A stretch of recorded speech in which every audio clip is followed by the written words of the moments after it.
क्या कहा? पेड़ से सुहागरात? कैसे यार? ये तो मुझे भी नहीं पता, लेकिन कहते हैं इस कालाहारी जंगल में सालों पहले कोई हादसा हुआ था और उस हादसे के बाद से ही वहाँ पर काली शक्तियों का कब्जा हो गया। यहाँ एक रहस्यमयी श्रापित पेड़ है जो अमावस की रात एक बहुत ही खूबसूरत लड़की का रूप ले लेती है और जो कोई भी इस जंगल के आसपास भटकता है उससे अपनी खूबसूरती के जाल में फंसाकर उसके साथ संबंध बनाती है और फिर उनका शिकार कर लेती है। कहते हैं वो सालों से किसी की तलाश में है। अरे अब कुत्ते की पोटी साफ करने वाले भी कंपटीशन में हिस्सा लेंगे। एक नंबर का फट्टू है ये, इसे तो 5 साल का बच्चा भी हरा देगा। सिर्फ पोटी? मैंने तो सुना था कि अपने कुत्तों के साथ कचरे के डिब्बे से खाना भी खाता है। मार्शल आर्ट्स एकेडमी में आज दुनिया का सबसे बड़ा टूर्नामेंट होने वाला था। इस प्रतियोगिता का विजेता ही अगला महागुरु बनने वाला था। इस टूर्नामेंट में पूरी दुनिया से लाखों स्टूडेंट्स आए हुए थे और उनमें से एक था विपिन कंबोज। सुना है ये बाप की कमाई और माँ के गहने भी जुए में हार गया था, बर्बाद कर दिया सब कुछ।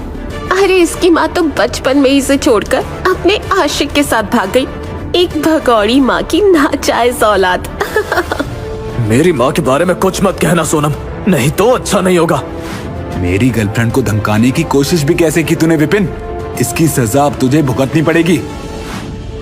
टूर्नामेंट शुरू होते ही रितेश विपिन की जमकर पिटाई करने लगा। हर वार के साथ विपिन का शरीर दर्द से झुका जा रहा था, लेकिन वहाँ खड़ी भीड़ में किसी की भी आंखों में उसके लिए हमदर्दी नहीं थी। आखिर अपने पिता मास्टर साहो की मौत का जिम्मेदार भी तो वही था। मास्टर साहो, वो नाम जो वीरता का प्रतीक था। मास्टर साहो का हर वार, हर रणनीति जैसे युद्ध की किताब से निकली हुई थी। उन्हें हराना तो दूर, उनके सामने खड़े होने की हिम्मत किसी में नहीं थी।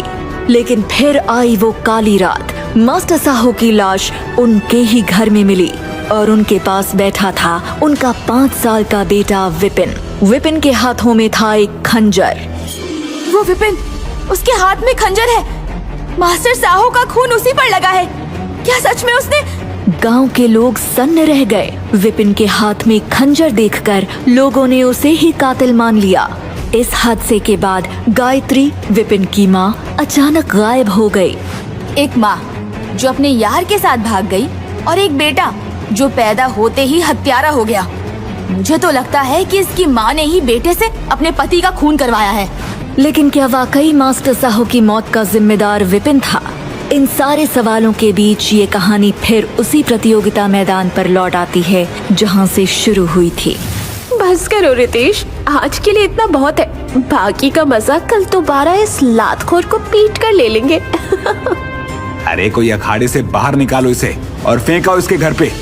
एकेडमी के 2 लोगों ने विपिन को अधमरी हालत में उठाया और उसके घर छोड़ दिया। आधी रात जब विपिन को होश आया तो वो अपनी माँ और बाप की तस्वीर के पास जाकर फूट फूट कर रोने लगा। आखिर आप दोनों के जाते मेरे अंदर की सारी शक्तियाँ कहाँ गायब हो गई? मेरे पास तो सिर्फ एक खंजर है जिसने मुझे मेरे बाप का हत्यारा बना दिया, लेकिन मुझे आज तक याद नहीं आया कि आखिर वो खंजर मेरे हाथ में कैसे आया। तभी वहाँ मास्टर सेक प्रकट हुए जो उसके पिता साहो के गुरु थे। पूरी दुनिया में केवल वही थे जिसे विपिन बचपन से जानता था। विपिन, पूरा ब्रह्मांड संकट में आ चुका है और केवल तुम ही हो जो इस ब्रह्मांड को बचा सकते हो। मास्टर सेक ने विपिन के सीने पे एक ऊर्जा वार किया और अगले ही पल विपिन किसी नई दुनिया में था। आप मुझे किस दुनिया में ले आए हैं मास्टर सेक? बाकी लोग कम थे जो आप भी मुझे बेइज्जत कर रहे हैं। यहाँ मैं हर साल गुरुकुल की प्रतियोगिता में हार रहा हूँ और आप ब्रह्मांड बचाने की बात कर रहे हैं। शून्य काल में तुम्हारा स्वागत है विपिन। ये एक ऐसी दुनिया है जहाँ से सारे ब्रह्मांड के दरवाजे खुलते हैं। अब इन सारे ब्रह्मांड को काल राक्षस भयानक का खतरा है। ये वही काल राक्षस है जिसने तुम्हारे माँ बाप को मारा था। अपनी मौत से पहले तुम्हारी माँ ने तुम्हें बचाने के लिए अष्ट धातु का खंजर रख दिया था। तभी उस रात भयानक तुम्हें नहीं मार पाया क्योंकि उस खंजर में देवताओं की शक्ति थी। मैंने भविष्य देखा है विपिन, जहाँ इन सारी सृष्टि में भयानक का राज है और उसे रोकने में सारे ब्रह्मांड खत्म हो गए एक को छोड़कर। तुम्हारा ब्रह्मांड और उसे एक ही इंसान मार सकता है। उसने मेरे माँ बाप को मारा, नहीं छोड़ूंगा उसे। मैं लूंगा अपने माँ बाप की मौत का बदला। आप मुझे बताइए, आखिर उस शैतान को कैसे खत्म किया जा सकता है? विपिन, तुम्हारे पिता के पास एक दिव्य तलवार थी जो अब काली शक्तियों के हाथ लग चुकी है। सबसे पहले तुम्हें वही हासिल करनी होगी। उसी तलवार से तुम भयानक को मार सकते हो। मास्टर सेक इतना कह ही पाए थे कि अचानक कुछ रहस्यमयी लोग प्रकट हुए। उन्होंने मास्टर सेक के गले में जंजीर डाल दी और उन्हें अंधेरे में घसीटते हुए ले गए। विपिन उन्हें बचाने के लिए कुछ कर पाता, सब कुछ धुंधला होने लगा और फिर उसने खुद को कालाहारी जंगल में पाया, जहां एक भयानक दहाड़ गूंज उठी।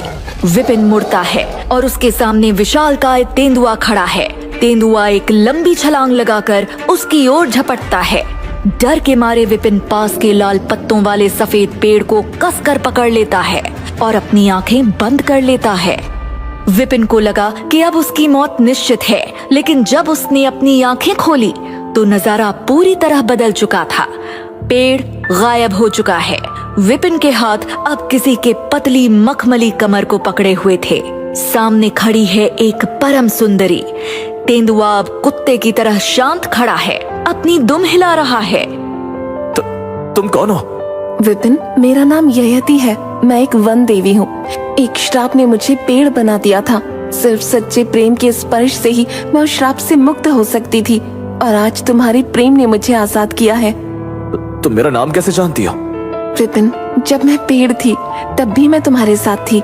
तुम्हारी हर एक हार, तुम्हारे आंसू, मैंने सब कुछ महसूस किया है, मगर तब मैं चाहकर भी तुम्हारी मदद नहीं कर पाई। अब मैं तुम्हें वो सब कुछ दे सकती हूँ जो तुम्हारे रास्ते में सहायक होगा। लेकिन तुम मेरी मदद क्यों करना चाहती हो? क्योंकि हमारी किस्मतें आपस में बंधी हुई हैं विपिन।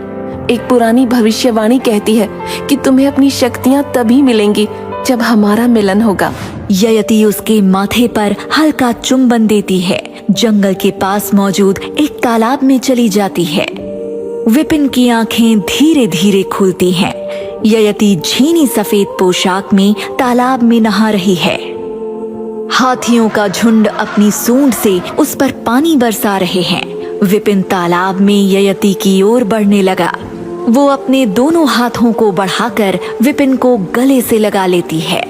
हम दोनों के मिलन से तुम्हारे पास न केवल साहो की शक्तियाँ आएंगी, बल्कि इस पूरे कालाहारी जंगल की शक्तियाँ भी जागृत होंगी। जैसे ही विपिन ययति को छूता है, उसके शरीर में बिजली की लहरें दौड़ जाती हैं। ययति की हर छुअन, हर स्पर्श से उसके अंदर एक अद्भुत शक्ति जाग उठती है। विपिन अब पहले जैसा नहीं है। ययति, मैं तुम्हारे साथ पूरा जीवन बिताना चाहता हूँ, लेकिन मेरे कुछ अधूरे काम हैं और उसके लिए मुझे उस मार्शल आर्ट्स एकेडमी में मास्टर बनना होगा। मैं इसमें तुम्हारी मदद कर सकती हूँ। अगली सुबह मार्शल आर्ट्स अकेडमी में तब हलचल मच गई जब विपिन एक विशालकाय सफेद तेंदुए पर बैठा ययति के साथ अंदर आया। अकेडमी के गेट पर खड़े योद्धाओं की आंखें हैरानी से फैल गईं। अरे, ये वही फट्टू विपिन है ना, जो कल तक मच्छर तक नहीं मार पाता था। लेकिन इस तेंदुए को कैसे काबू कर लिया? और ये दुनिया की सबसे खूबसूरत लड़की कौन है जो इसके साथ आई है? जहाँ कुछ लोग डर के मारे इधर उधर भाग रहे थे, यह खबर जब अकेडमी के प्रिंसिपल तक पहुँची तो उन्हें खुद आना पड़ा। विपिन, तुम अपने इस जानवर से यहाँ उत्पात क्यों मचा रहे हो? मुझे यहाँ मास्टर की नौकरी चाहिए प्रिंसिपल सर। विपिन, इस एकेडमी में ज्वाइन होने के लिए कुछ पड़ाव हैं, जिन्हें पार कर तुम्हें अपनी काबिलियत साबित करनी होगी। कैसा पड़ाव? अंटार्कटिका के बर्फीले मैदानों में काली शक्तियों का एक समूह हमारी दूसरी एकेडमी की ओर बढ़ रहा है। तुम्हें उन काली शक्तियों को खत्म करना होगा। अगर तुम ये चुनौती पूरी कर सके तो ही तुम इस एकेडमी के मास्टर बन पाओगे। यही मौका है विपिन। अगर अपने पिता की तलवार पानी है और दुनिया को बचाना है तो इस चुनौती को स्वीकार करना ही होगा। विपिन ने अगली सुबह अंटार्कटिका जाने की तैयारी शुरू की, लेकिन उससे पहले वो कालाहारी जंगल में ययति से मिलने गया। ययति, मुझे काली शक्तियों का सर्वनाश कर अपना पहला पड़ाव पार करना है। विपिन ने ययति को गले से लगा लिया। मेरा इंतजार करना ययति, मैं लौट कर आऊंगा। लेकिन मैं तुम्हें यहाँ नहीं मिलूंगी विपिन। इससे पहले विपिन को उसके सवाल का जवाब मिल पाता, ययति वहाँ से गायब हो गई और विपिन वहाँ से चला गया। इधर एकेडमी का प्रिंसिपल अपने ऑफिस में बेचैनी से इधर उधर टहल रहा था। दरवाजे के पास खड़ी परछाई की ओर देखकर पूछा, क्या खबर है? खबर पक्की है, अब वो नहीं बचेगा। ये सुनकर प्रिंसिपल पलटा और उसी पल उसका चेहरा बदल चुका था। वो अब अकेडमी का प्रिंसिपल नहीं बल्कि काली शक्तियों का उपासक मामन में बदल चुका था। क्या तुमने उसे वो दे दिया? जी मामन, मैंने विपिन को मौत के मुंह में भेज दिया। अब आप वादे के मुताबिक मेरा काम भी पूरा करें। नहीं, अभी काम पूरा नहीं हुआ है। जब तक विपिन की मौत नहीं होती तुम्हारा काम अभी भी अधूरा रहेगा। लेकिन आपने वादा किया था। मैंने जो कहा वो होगा, लेकिन पहले ये यकीन कर लो कि विपिन अब कभी लौट कर नहीं आएगा। इन सब षड्यंत्रों से अनजान विपिन लगातार अपनी मौत के मुंह की ओर बढ़ रहा था। ऊंची पहाड़ियां, घने डरावने जंगल और मायावी जानवरों से लड़ते हुए अब वो अंटार्कटिका के बर्फीले रेगिस्तान तक पहुंच चुका था। एक झील के पास जब वो पानी पीने के लिए रुका तो ठंडी हवाओं ने उसके चेहरे को छुआ। ए ठंडी हवाओं, उड़ते पंछियों, जाओ मेरी यति से कहना कि मुझे उसकी बहुत याद आती है। दूसरी तरफ करोड़ों शैतानी आत्माएं, शापित के सैनिकों की विशाल सेना अंटार्कटिका के बर्फीले पोर्टल से अकेडमी की ओर बढ़ रही थी और उनके सामने खड़ा था अकेला विपिन। साहो के बेटे, अफसोस है कि जैसे मेरे गुरु भयानक ने तेरे पिता को कुत्ते की मौत दी थी, तुझे उससे भी बदतर मौत नसीब होगी। मौत जरूर नसीब होगी, लेकिन मेरे हाथों तेरी शापित। तभी सारा आसमान काले विशालकाय नरभक्षी चमगादड़ों से भर गया। बर्फ की चादरें फाड़ते हुए मायावी पोलर बियर की सेना भी शापित ने बुला ली। चारों ओर से विपिन को घेर लिया गया। तू अकेला है साहो के बेटे, और मेरे साथ है करोड़ों की सेना। तू बचने की उम्मीद भी कैसे कर सकता है? विपिन ने अपनी मयान से तलवार खींची। उसकी आंखों में अब कोई डर नहीं था। उसने तलवार को आसमान की ओर उठाया। आज मौत का दिन है शापित। तू, ये काली शक्तियाँ, सबका अंत यही होगा। मारो उसे, ये जिंदा नहीं जाना चाहिए। चमगादड़ों का झुंड विपिन की ओर झपट पड़ा।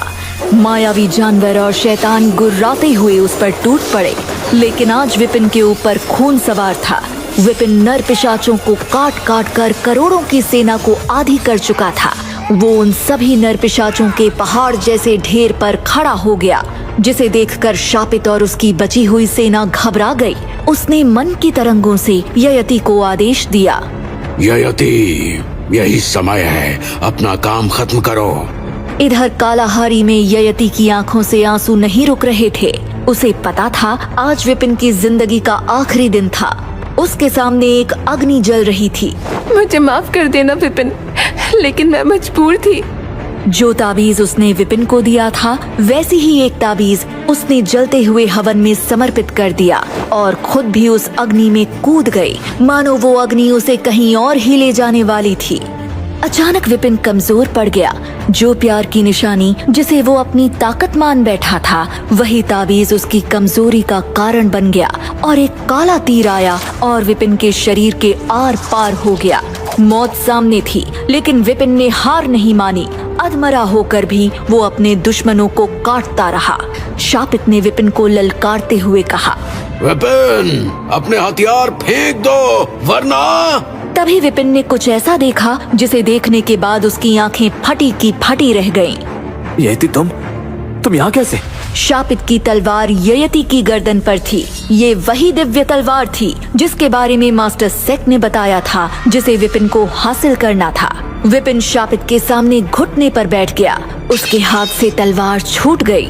शापित के शैतान ने लोहे की बेड़ियों में विपिन को पकड़ लिया। शापित ने ययति की गर्दन से तलवार हटाते हुए कहा, विपिन, ययति तुम्हारी प्रेमिका नहीं बल्कि मेरी सेविका है। क्यों ययति? विपिन की आंखों में अविश्वास के आंसू झलक आए।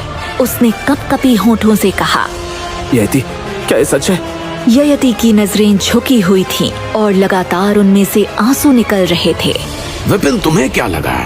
तुम्हारे गले में जो ताबीज लटक रहा है वो ययति की कोई प्रेम निशानी नहीं, बल्कि मेरा दिया हुआ फांसी का फंदा है।